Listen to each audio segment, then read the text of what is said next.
김무성 전 대표가 탄핵에 앞장서겠다고 하고 더불어민주당은 탄핵을 정기국회 내 처리하겠다고 밝혔습니다.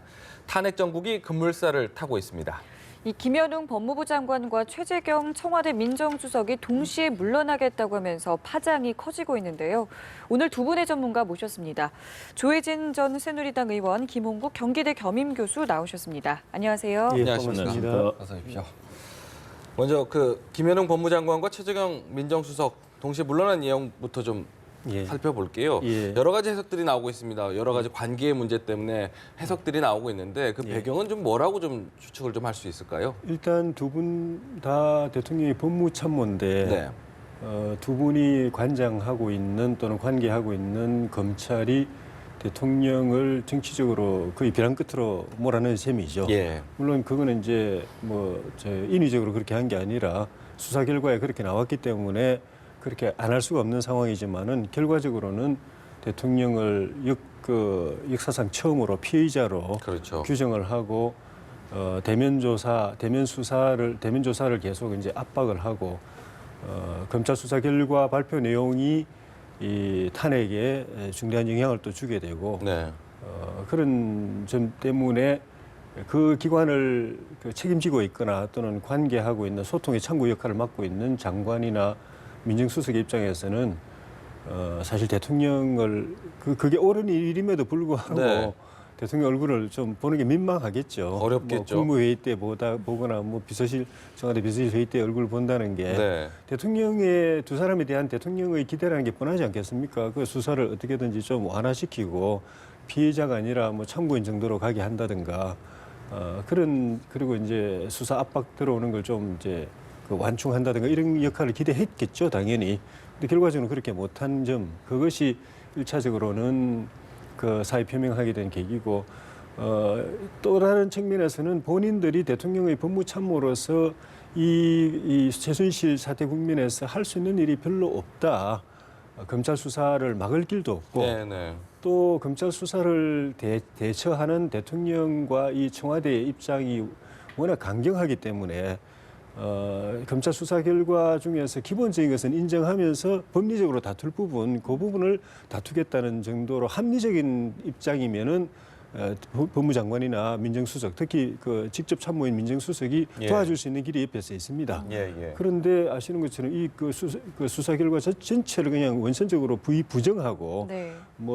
추측이다, 상상이다, 사상누각이다 이렇게 하고 수사 받는 것도 거부하고 있는 상황에서는 이 법률의 대가인 민정수석이나 법무장관도 옆에서 대통령께 건의할 만한 게 별로 없고 또 잘 받아들여지지도 않는 것 같아요. 네네. 초기에는 합리적 차원에서 법리적 차원에서 좀 조언도 했을 텐데 거의 안 받아들이고 청와대 대변인이나 유영하 변호인을 통해서 쏟아놓는 대통령의 심기를 보면은 이건 이제 법리적으로 대처하겠다는 게 아니라 거의 선동적, 감정적 차원에서 대응하고 있으니까 법률적 전문성을 가지고 옆에서 보좌하고 있는 두 장관과 수석의 입장에서 볼 때는 앞으로도 검찰 수사나 특검이나 탄핵 국면에서도 본인들이 도와줄 수 있는 일이 할 수 있는 역할이 별로 없다는 그런 무력감도 있는 것 같습니다. 네, 근데요 이와 관련해서 이제 무력감도 있을 테고 관계의 문제도 있을 거란 얘기도 있지만 한편으로는 이걸 통해서 검찰을 좀 압박하는 거다 이런 이야기들도 있긴 하던데요.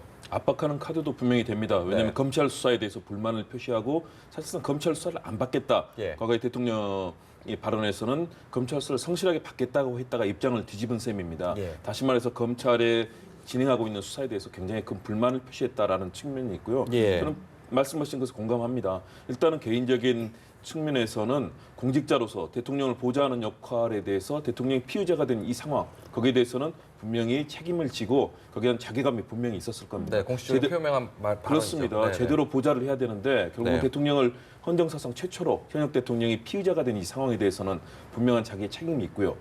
그러나 그동안의 과정을 본다면 분명하게 이 상황을 수습하기 위해서 최재경 민정수석은 사실은 임명된 지 20일 만에 임명장을 받은 지 닷새 만에 지금 그만둔 거거든요. 정말로 이건 이례적입니다. 다시 말해서 공소장 내용이 사실은 저는 충격적이었다고 봅니다. 공소장 내용과 관련해서 일부 검찰에서는 그중에 녹음된 파일만 10초만 틀어도 촛불이 횃불이 될 것이다 라고 얘기할 정도로 검찰의 공소장에는 아주 간단한 내용을 다뤘지만 실제 내용에서는 정말로 엄청난 사안들이 다 들어있기 때문에 이 부분을 감당하는 것이 정말 어려웠을 것이다. 그런데 이 부분에 대해서 여러 가지 법률적 조언과 이 방침에 대해서 말씀을 드렸지만 사실은 전혀 받아들이지 않고 있는 거거든요.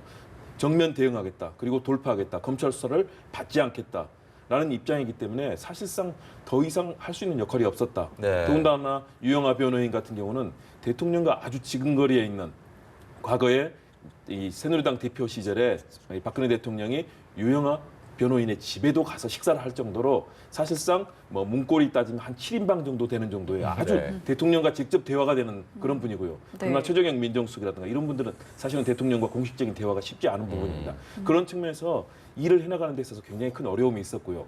그리고 이렇게 진행이 되다 보면 결국은 역사적으로도 만일의 경우 스스로도 같이 가담해서 여기서 위증을 하게 되고 아마 국회에 나가서 다시 이런 상황을 부정하게 되고 결국은 현재 이루어지는 상황에 대해서 정말로 역사적 책임까지도 져야 되는 그 부담감들 이런 것들이 큰 작용을 했을 거라고 봅니다. 네. 그렇기 때문에 사실상 민정수석이나 법무장관이라면 대통령의 사정을 사실은 보좌하는 가장 큰 책임자거든요. 그렇죠. 대통령이 할 수 있는 가장 중요한 일이 인사권과 사정권입니다. 정책은 어차피 이 정부에서 하게 되고요. 가장 중요한 라인이 지금 붕괴가 된 셈인데요. 이것은 당 정청 김무성 전 대표가 어제 보였던 뭐 탄핵에 네, 대한 네. 입장과 대권 포기 발언이라든가 여기서는 당이 무너져 있는 상황이고요. 그렇죠. 네. 그다음에 청와대 내에서 민정수석이 무너지고 국무위원인 법무장관 당정청이 기반이 지금 붕괴되는 그런 모습으로 나타나기 때문에 예. 본인들이 부담이 컸음에도 불구하고 결행을 했다는 것 저는 그걸 주목할 필요가 있다고 봅니다. 네. 그렇군요. 아직은 사표 수리 여부가 결정이 되지 않았습니다. 뭐 예. 대안도 있어야 될 것 같고요. 그래서 예. 뭐 반려한다는 이야기도 있는데 어떻게 좀 예측해 볼 수 있을까요? 일단은 본인들의 의사가 단순히 대통령에 대한 책임감 또는 뭐 이렇게 부담 이런 것 때문에 그러니까 이유는 복합적일 텐데 예. 그 무게 중심이 대통령에 대한 미안함, 자괴감 이런 것이 더 중요한 부분이었다면은 대통령께서 그냥 계속 하자고 그러시면 계속 할 수도 있겠죠. 네. 근데 그거보다 만약에 본인들이 할 일이 별로 없다, 네. 역할이 없다, 그리고 자칫 잘못하면은 민정수석 같은 경우에는 이 수사 받는 것, 특검 받는 것, 탄핵 과정에서 대통령의 범죄 행위를 변론하는 역할을 집중적으로 하다 보면은 예. 이게 본인의 이 법적 또 공식적 직무 역할에서 벗어나는 행위다라는 논란 지금부터 벌써 있거든요. 네. 그 민정수석의 역할은 이제 대통령의 법무행정을 이제 그 법무부나 검찰하고 이제 소통하면서 도와드리는 것하고 네네. 이제 그 나머지 감사원이라든가 검찰, 국세청 또 국정원 이런 기관들을 통해서 그 이제 사정 국정을 이제 옆에서 보좌하는 거 네. 이런 것이 공식적인 업무지. 예. 뭐 대통령이 범죄 행위 때문에 피의자로 이렇게 수사를 받게 된 행위 사례 자체가 처음 있는 일이긴 하지만은 네. 그걸 옆에서 어쨌든 간에 그걸 돕는 일이 그 헌법상 또는 법률상 정부 조직법상 대통령 민정수석에게 주어진 역할이냐 네, 네. 아니다라는 이야기가 많고 예. 그걸 하다 보면은 결국 직권 남용 그 이야기까지 논란도 나올 수 있기 그렇겠죠. 때문에 그런 고민도 많을 것 같아요. 그래서 본인들이 할 수 있는 역할이 별로 없고 대통령이 본인들의 전문적 조언과 자문을 잘 안 받아들이고 예. 감정적으로만 대응하고 그게 또 민심에는 또 역행하고 그리고 현실적으로는 민정수석이나 법무장관 제껴놓고 대변인한테 계속 이렇게 좀 이렇게 감정적인 걸 쏟아내면서 가서 발표하라고 이야기하고 네. 유영하 변론인하고만 이야기를 하면서 유영하 변론인도 나와서 이야기하는 것 대통령 이렇게 전하신 말씀을 그대로 기자들 전달하는. 앞에서 이야기하는 거 보면은 법률적인 이야기를 안 해요. 검찰에서 발표한 것 중 내용 중에서 본인들이 인정할 수 없는 사실관계라든가 네네. 법리적 해석이라든가 이런 걸 반론하는 게 아니고 꼭 무슨 무슨 홍보맨이 이야기하는 거 비슷해요. 그러니까 근데 대통령이 이제 법률적 차원의 대응을 안 하고 저런 분들하고 계속 상의하고 네네. 그런 분들을 더 믿고 네. 그렇게 되면은 본인들 역할이 더 없어지기 때문에 예. 그런 점 때문에 사의를 표명했다면 대통령이 붙잡아도 계속 머물러 있기가 쉽지 않을 네, 겁니다. 알겠습니다. 이런 가운데요. 지금 여러 가지 해석들이 나오는 상황에서 만약에 뭐 관계가 틀어져서 그만두는 거라고 한다면 검찰로서도 어떻게 받아들일지 모르겠고요. 만약에 검찰을 압박하는 거라면 또 검찰이 어떻게 받아들일지 모르겠습니다.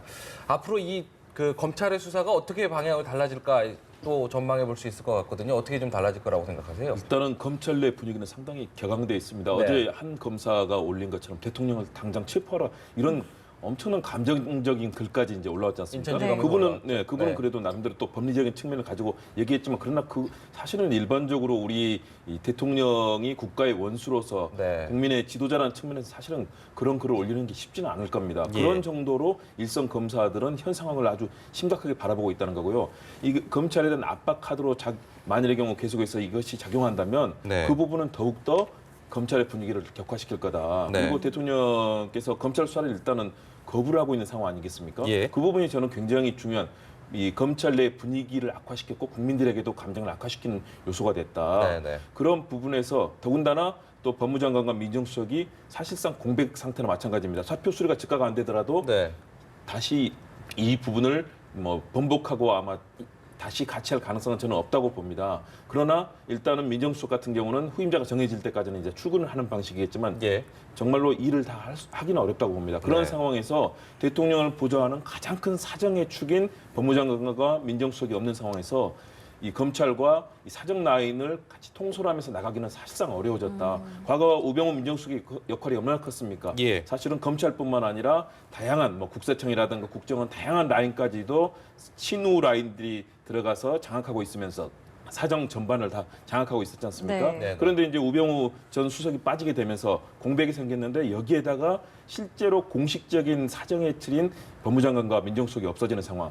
거기에다가 검찰 수사를 거부하고 방금 말씀하신 것처럼 감정적인 언사로 국민들에게 이런 대하는 그런 법률적인 상황이 계속되면 예. 더욱더 악화될 수밖에 없습니다. 저는 그래서 검찰 수사가 그래서 대통령께서 안 받겠다라고 했지만 다시 대면 조사를 29일까지 네. 네. 압박을 했죠. 압박을 했습니다. 그것도 과거에는 구도로 보냈지만 이번에는 정말로 공식적인 서면으로 보냈습니다. 예. 네. 검찰의 분위기는 계속 악화되고 있는데요. 네. 더욱더 강한 압박이 저는 가해질 가능성이 있다고 보고요. 네. 이 부분에 있어서는 청와대와 검찰의 상당한 대결 기류가 이루어질 가능성이 크다. 예. 청와대도 바뀔 가능성은 별로 없는 것 같아요. 그렇다면 상당한 대결 기류가 앞으로 가고 대통령의 입장은 더욱더 곤혹스러운 상황이 될 것 같아서 사실은 국정이 걱정입니다. 우려되는 네. 부분이군요. 지금 말씀하신 것처럼 박 대통령이 과연 대면 조사를 받겠느냐 이 부분도 지금 계속 주목이 되고 있는 가운데 일단 검찰이 청와대 민정수석 산하에 있는 특별감찰반을 압수수색을 했습니다. 이제 예. 우병우 전 수석의 어떤 직무유기 쪽으로 좀 좁혀가는 모양새인데요. 예.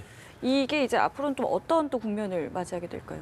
그 직무유기뿐만 아니라 그 과정에서 더 큰 것도 저는 나올 수 있을 거라고 보는데 민정수석실 압수수색은 일찍 했었어야 되는데 네. 그동안에 뭐 우병우 수석이 현직에 있을 때는 뭐 아예 엄두도 못 냈고 네. 그만두고 난 뒤에도 이거 저 눈치 보다가 이제 좀 늦게 비판이 들어갔는데 많았죠. 일단은 그 정윤회 문건 사건 때 예. 이미 우병우 그 당시는 이제 민정비서관이었는데 김영환 수석 그다음에 그랬죠. 우병우 민정비서관이 있었는데 네. 그 문제 처리하는 데 있어 가지고 그 김영환 수석은 배제돼 있고 그 밑에서 실제로 일을 한 그 우병우 민정비서관이 그 조사를 주도하면서 그거를 수석한테 보고하거나 수석하고 의논하는 게 아니라 김기춘 실장하고 의논해가지고 처리를 했는데 그때 일을 했던 사람들이 조응천 또 이제 박관천 이런 사람들이었는데. 그 사람들을 오히려 거꾸로 이제 역으로 이제 조사시켜가지고 쫓아내면서 네. 그 사람들이 조사했던 정윤회와 십상시 흔히 말하는 십상시를 둘러싼 그 중심으로 한 국정 개입과 국정농단, 국기문란 행위를 덮어버리고 예. 또 그 박관천 행정관이 나중에 그 청와대에서 쫓겨나와가지고 수사받고 하다가 검찰에서 최순실 씨 이야기를 그때 이미 했습니다. 네. 그러니까 1차적으로는 그 정윤회 씨의 국정 개입 의혹을 먼저 정리를 하려고 했지만은 그 조응천, 박관천을 비롯한 그 민정실 산하의 특감반들은 이미 최순실 것도 다 조사를 하고 알고 있었고 네. 그 다음에 이제 처리를 하려고 했는데 아예 거기서부터 이제 잘라버렸죠. 네. 그리고 그 뒤에 그 새로 이제 만들어진 그 특별 감찰반이. 이게 특감. 네. 그 특별감찰관이라는 제도가 새로 만들어지고 이석수 초대감찰관이 왔는데 이석수 초대감찰관이 다시 그걸 또 손을 댔습니다. 예. 네. 덮은 걸 갖다가 다시 손을 대가지고 내사를 했는데 또 다시 우병우 수석이 주도해가지고 그 특별감찰관을 아예 또 국기문란으로 쫓아내버렸는데 이 모든 과정이 결국은 숙소, 은폐, 증거인멸 이런 행위들이기 때문에 그게 직무유기 수도 있지만은 직권 남용일 수도 있고 예. 저는 그 사건과 더불어서 우병우 수석이 민정비서관일 때 그리고 수석일 때 많은 의문스러운 일들이 많이 있었습니다. 네. 대기업들의 기획 수사가 있었지만은 다 실패했죠. 결국 나온 게 없었고 기업들만 탈탈 털어가지고 별건 조사하고 그 과정에서 누가 진짜 자살하고 이런 일이 벌어졌는데 처음에 막 떠들썩하게 했던 그런 혐의들은 하나도 밝혀내지 못했고 그리고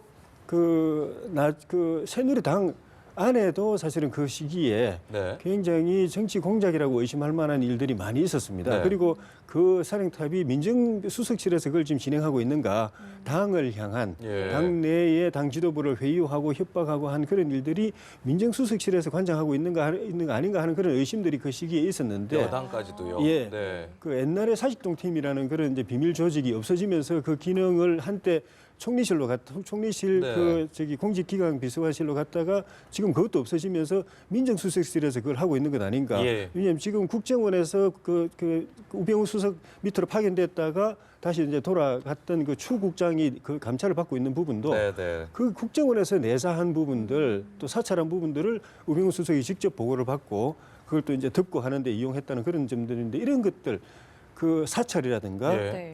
그 공작 언론을 대상으로 한 예, 예. 또 그 기업과 정치권을 대상으로 한 사찰이나 공작 사실까지 그런 설까지 사실로만 이제 밝혀지면은 이거는 최순실 씨를 덮은 것보다도 더 큰 일이 벌어질 수도 있어서 네, 그 네. 부분을 검찰이 얼마나 의지를 가지고 이거를 파헤치느냐 그리고 그게 그런 혐의가 발견됐을 때 이거를 공개할 수 있느냐 없느냐 그것이 또 다른 좀 변수가 될 수 있다고 봅니다. 단순히 직무유기로 이제 시작은 하지만 예.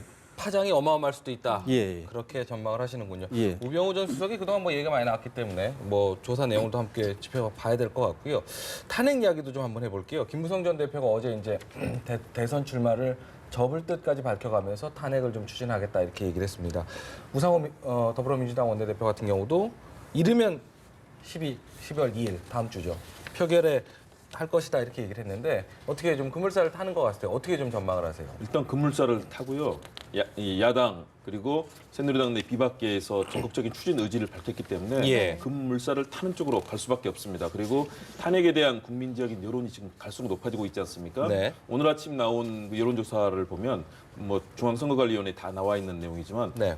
리얼미터의 경우는 지난주에 탄핵 여론이 75% 정도인데 오늘 나온 건 79%로 높아졌습니다. 네, 네. 그리고 오늘 중앙일보에서 그 여론조사팀을 가동해서 한 조사에 따르면 91.4%가 탄핵과 하야를 해야 된다. 네. 보니까 하야를 즉각하라 40.2%, 단계 하야가 35.3, 탄핵이 15.9. 그래서 91.4%입니다. 네. 그러면 그동안에는 이 초기에는 약 40 내지 50% 정도의 이 여론이 지금은 10명 중에 9명이 넘는 수준으로 이제는 다시 말해서 온 국민이 일부 정말 극소수의 친박 진영의 보루를 제외하고는 다 대통령에 대해서 정치적 책임을 물어야 된다라고 네. 얘기를 하고 있는 거거든요.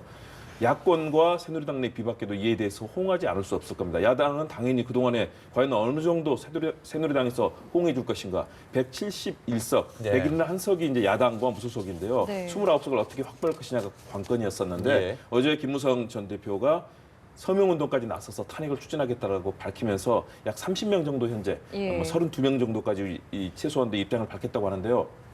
국민적 여론이 이 정도가 나온다면 사실은 그동안에도 중간에서 참 고민하고 있던 그 새누리당 의원들도 여기에 대해서 같이 하지 않을 수 없는 상황이 된 것 같습니다. 네. 그렇다면 탄핵에서 국회 내 탄핵 그 방향은 사실상 가결의 방향으로 갈 수 있을 거다. 물론 헌법 기관이기 때문에 개개인들이 그렇죠. 마음이 바뀔 수도 있고 또 대통령에 대한 여러 가지 고려를 할 수도 있겠지만 아마 그것은 되돌릴 수 없는 상황이 된 것 같고요. 헌법재판소로 가서라도 그 결정도 대부분 보수 성향이시지만 국민적 여론이 이렇게 악화가 되고 더 이상 박근혜 정부가 일을 하는 것이 국가를 위해서 도움이 되지 않는다라고 판단이 나온다면 네. 이 과정은 정말 아주 일사천리로 진행될 가능성이 있습니다. 네. 그런 측면에서 어제 김무성 전 대표의 이 탄핵 참여 그리고 탄핵 주도 선언은 상당히 큰 의미를 가진 분기점이 된 것 같습니다. 네.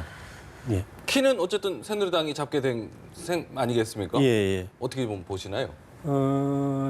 지금 말씀하신 그 취지에 저도 뭐 거의 다 동감하고요. 네.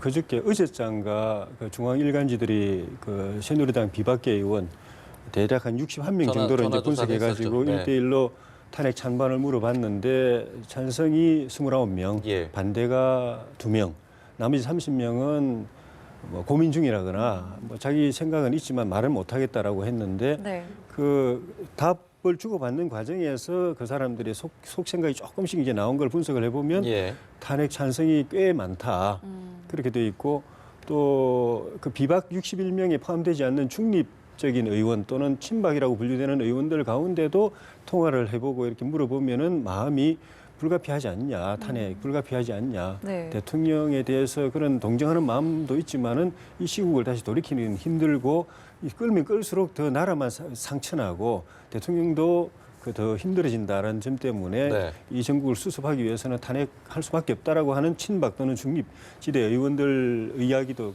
보도가 된 거 예. 있었고 또 김무성 대표가 어제 이제 불출마 이후에 탄핵을 주도하면서 서명 작업을 하겠다고 하는 것이 네. 실질적으로 의원들한테는 자기 의사를 표명하는 어떤 압박의 효과가 있을 수밖에 없는 게 네. 이제 국회법상으로는 탄핵을 다 무기명으로 하게 돼 있지만 서명을 받으면 결과적으로는 이 기명투표 비슷하게 돼가지고 그렇죠. 서명한 사람과 안 산 사람이 딱 구분돼서 네. 서명한 사람들은 어쨌든 다 공개적으로 탄핵 이제 지지한 사람이 되는 거고 서명 안 한 사람들은 반대 네. 또는 적어도 탄핵에 대해서 분명한 자기 의사를 밝히지 않은 사람으로 명단이 쫙 다 나갈 것이고 그렇죠. 그럼 숫자가 딱 떨어지겠죠. 그에 대한 국민들의 그 평가, 네. 민심의 평가는 개개인이 다 부담을 안 가질 수가 없고 지금 분위기에서는 설령 나중에 상황이 바뀌어 가지고 대통령이 조금 동정심을 얻는다 하는 상황이 되더라도 이 대세가 바뀔 가능성이 없는데 네. 그래서 역사적으로 나는 탄핵을 반대한 사람 또는 탄핵 찬성의 의사를 표시하지 않은 사람으로 남는다 네. 하는 것이 전국적 차원뿐만 아니라 해당 지역에서도 자기 자기 앞으로 이제 그 지역에서 정치 활동하는 데 있어서도 그렇겠죠. 그 어떤 변수보다도 큰 부담으로 두고두고 작용할 수 있기 때문에 네. 그 압박 효과 때문에 결국은 충분한 정족수가 확보될 가능성이 높아 보인다. 높다고 봅니다. 네. 그런데 친박계에서는 지금 뭐 박 대통령을 출당시키는 거 혹은 이렇게 탄핵하는 거를 정치적인 패륜 행위다라고까지 이야기를 했거든요. 때문에 지금 김무성 대표 같은 경우는 탈당을 했고요. 전 대표 같은 경우에는 탈당은 안 했죠. 아 탈당이 아니라 네네. 탄핵을 하겠다고 했죠. 네. 얘기를 했죠. 죄송합니다. 이렇게 되면 이제 당이 두 개로 나뉘어지는 거 아니냐는 분석도 계속 나오고 있는 상황이거든요. 어떻게 또 예측해 볼 수 있을까요? 김무성 전 대표는 당을 어쨌든 깨지는 않겠다. 네. 새누리당을 보수의 가치를 합리적인 보수의 가치를 가진 제대로 된 정당으로 탈바꿈시켜보겠다. 그리고 유승민 당의 핵심적인 대권 주자인 유승민 의원도 당에 남아서 열심히 하겠다. 네. 바꿔보겠다는 의지를 보이고 있습니다. 그렇기 때문에 이 상황이 쉽게 분당으로 가려고 하는 건 아닌 것 같습니다. 그 전날 김용태 의원하고 남경필 경기지사가 탈당을 하면서 사실은 탈당의 분기점을 탈 것으로 보였는데 네. 예. 김무성 전 대표의 이런 행보로 해서 사실은 약간의 제동이 걸렸거든요. 아. 그런데 여기서 친박계가 다시 한번 또 나선 셈입니다. 예. 바로 직후에 어제 이정현 대표가 긴급 기자회견을 갖고 네. 물러서지 않을 뜻을 밝혔습니다. 네. 다시 말해서 거기에 대해서 제동을 건 건데요. 친박계가 이런 식으로 이제 폐륜으로 몰면서 당내 강경한 목소리를 끌고 가고 당의 개혁을 향한 의지를 꺾는 방향으로 나간다면 결국은 친박계와 비박계가 대결을 할 수 없는 상황이 할 수밖에 없는 상황이 되고요. 네. 친박계가 당을 현재 지도부를 갖고 있기 때문에 계속 고수한다면 분당으로 갈 가능성도 저는 배제는 할 수 없다고 봅니다. 네. 왜냐하면 밖에 가서 뭐 반기문 유엔 사무총장도 1월에 귀국하게 되면 예. 새로운 변수가 될 거고요. 네. 현재 친박 진영의 국민적인 이해는 지지도를 봤을 때 반기문 유엔 사무총장이 친박으로 갈 가능성은 거의 없어졌다고 봅니다. 네. 반기문 총장이 귀국하더라도 비박계나 또는 제3지대에서 뭔가 새로운 정치적 흐름을 볼 거라고 보고요. 그렇다면 결국은 이 친박계가 당을 고수하고 당의 상황에 대해서 계속 이런 식으로 나간다면 오늘 아침에 김무성 전 대표가 그런 얘기를 했습니다. 썩은 보수를 도려내야 된다. 다시 말해서 친박계를 썩은 보수라고 규정을 하고 이걸 반드시 바꾸겠다는 강력한 의지를 표명했거든요. 네네. 다시 말해서 비박계로서도 여기서 만일의 경우 이 상황을 방치한다면 보수 진영이 내년에 대권 창출은 물론이고 네. 국민들에게 계속 불신받을 거다. 오늘 나온 조사가 새누리당이 제3당으로 추락한 네. 그 여론조사가 지금 속속 나오고 있습니다. 지금 네, 준비가 되어 있습니다. 제가 안 그래도 그러니까요. 네네. 그런 상황에서 새누리당의 위기감을 비박계가 정말 역사적인 지금 사명감을 갖고 나서고 있다고 저는 생각을 하는데요. 대신에 결국은 그동안의 상황에 대해서도 겸허하게 네. 이 박근혜 대통령이 처한 이 상황을 그동안 방치하고 제대로 견제하지 못한 그 책임은 또 같이 져야 되겠죠. 물론 네. 야당도 그 책임이 있지만 네. 그런 부분을 가지고 국민들께 호소하면서 새로운 가치를 내세운다면 그리고 이 친박계와 청와대 박 대통령이 계속의 이 상황을 고수하고 대결 양상으로 간다면 분당의 가능성도 충분히 열려 있는 상황이다라고 저는 평가를 하고 싶습니다. 네, 저희가 조금 전에 보내드린 CG가 조금 잘못됐습니다. 밑에 이제 자막이 새누리당과 국민의당의 순서가 바뀌었는데 오늘 보면은 지금 국민의당이 지금 두 번째 17.9%로 나왔고 새누리당이 16.7%로 3당으로 떨어졌습니다. 리얼미터 지금 조사 결과인데 리얼미터 조사 결과 이제 처음으로 떨어졌거든요. 예. 이렇게까지 이제 악화되는 상황인데 사실은 이 분당 얘기를 자꾸 하는 이유가 김무성 전 대표가 어제 이야기하면서 이렇게 로드맵을 제시한 게 예. 결국 분당으로 가는 로드맵을 제시한 건 아니냐 이런 얘기 때문에 그렇거든요. 예, 그 측면이 있습니다. 네. 원래는 그 월요일 날 남경필 지사 김용태 의원이 탈당했고 그 전에 예고도 했었고 네. 그래 했었는데 그 전 일요일 저녁에 김무성 대표께서 또 당의 중진이나 또 제3선 의원들을 몇 분 모아놓고 탈당을 이렇게 좀 주도했었습니다. 예. 그러니까 탈당해야 된다라는 이야기를 해서 그 상당한 컨센서스가 이루어져 가지고 네. 당 안팎에서는 월요일에 남경필, 김용태 두 사람이 탈당하면 그다음에 김무성 대표 주도로 2차 탈당이 상당한 규모로 이루어질 거다라는 이야기가 있었는데 어제 이제 김무성 대표 이제 기자회견을 통해서 대권 네. 불출마를 선언하고 네. 탄핵을 앞장서겠다 이렇게 이제 갑자기 이렇게 바뀌어 가지고 네. 하루 이틀 사이에 기류가 바뀌었는데 그렇다고 해서 김무성 대표가 탈당 안 하겠다는 건 아니고 어제 회견 때도 해보고 1차적으로는 탄핵 그렇죠. 먼저 하고 그 결과 따라서 또 상황 봐서 정 안 되면은 탈당할 수밖에 없다는 그런 이제 취지의 이제 이야기를 했죠. 그러니까 아무래도 탄핵을 하려면 당내에서 어떻게 좀 준비하는 것이 더 예. 힘을 받을 수 있겠다 이런 판단이었겠죠. 예, 그런 네. 점도 있고 본인은 어쨌든 대통령에 대한 이 국민적 심판은 돌이킬 수가 없는 상황이고 예. 이걸 그대로 안고 가서는 본인은 물론이고 새누리당 보수 정당이 다시 일어날 수 없다고 생각해서 어쨌든 이 박근혜 대통령 또 친박 정치, 패권 정치하고는 이 고리를 끊을 수밖에 없다. 네, 결별할 수밖에 없다라는 걸 이제 결심을 한 것 같아요. 그 결심 특히 이제 대권 불출마를 선언하면서 본인의 정치적 역할, 앞으로 진로를 다른 방향으로 이제 설정을 예. 했기 때문에 대권을 제외한 네. 나머지 방향으로 설정했는데 그 본인이 생각하는 앞으로의 자기 정치적 역할과 관련해 가지고 네. 첫 번째 조치가 대통령하고 결별해야 된다. 네. 또 친박 정치하고 결별해야 된다라고 결심하고 그 상징적 실질적 조치로서 대통령 탄핵을 내가 앞장선다라고 네, 딱 네. 선언해버림으로써 이제 오늘부로 대통령하고는 이제 딱 이제 선을 그은 거죠. 그렇게 하고 또 주도함으로써 비박계 의원들을 또 결집시키는 역할을 네. 하고 그래서 모아서 나중에 탄핵이 가결이 되면은 이제 그 세력이 당에 이제 친박이 그때는 어떤 순간에 이제 물러날 수밖에 없는 상황이 되는데 네.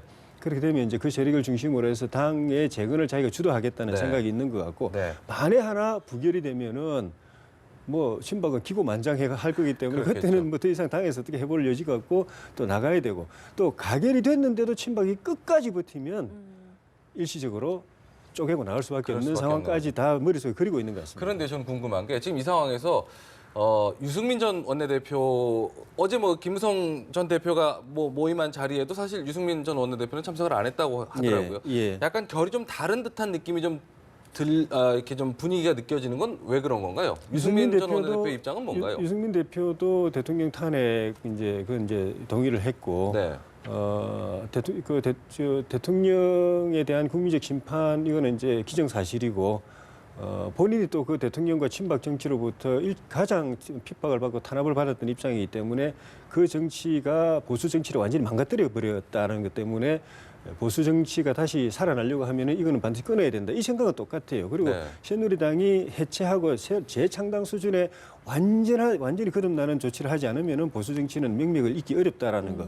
그 점에서 본인이 어떤 역할을 해야 된다는 생각은 똑같은데 다만 당을 쪼개고 나가느냐 하는 부분에 있어 가지고는 예. 제가 볼 때는 본인이 최악의 경우는 뭐 당 밖에서 뭔가 해야 될 가능성을 배제하고 있는 건 아닌데 예. 현재는 어쨌든 간에 당 내에서 이걸 시도를 해야 된다는 생각에서 김무성 대표하고 약간 다른 것 같아요. 박근혜 예. 대통령은 어차피 시간의 문제이고 뭐 이렇게 물러가는 상황이고 예. 그와 더불어서 친박 지도부도 버티지만 결국은 시간의 문제고 이제 물러나게 돼 있기 때문에 그 네. 뒤에 당이 이 혁신 세력이 주도해가지고 새누리당 보수 정당을 재건해야 된다는 생각을 이제 하고 있는 그 점에 있어가지고 조금 다른 것 같고 네. 무엇보다 유승민 대표는 이 새누리당의 뿌리라고 할 수 있는 이 오래된 3, 40년 이 새누리당을 지켜온 보수정당을 지켜온 당원들의 의지, 생각이 박근혜 대통령에 대해서 실망하고 마음이 떠났지만은 그렇다고 이 국면이 야당에게 정권을 넘겨주거나 문재인 대표를 대통령으로 만드는 국면으로 가는 것에 대해서는 당원들이 굉장히 경계하고 지금 그 불안해하고 있기 때문에 네.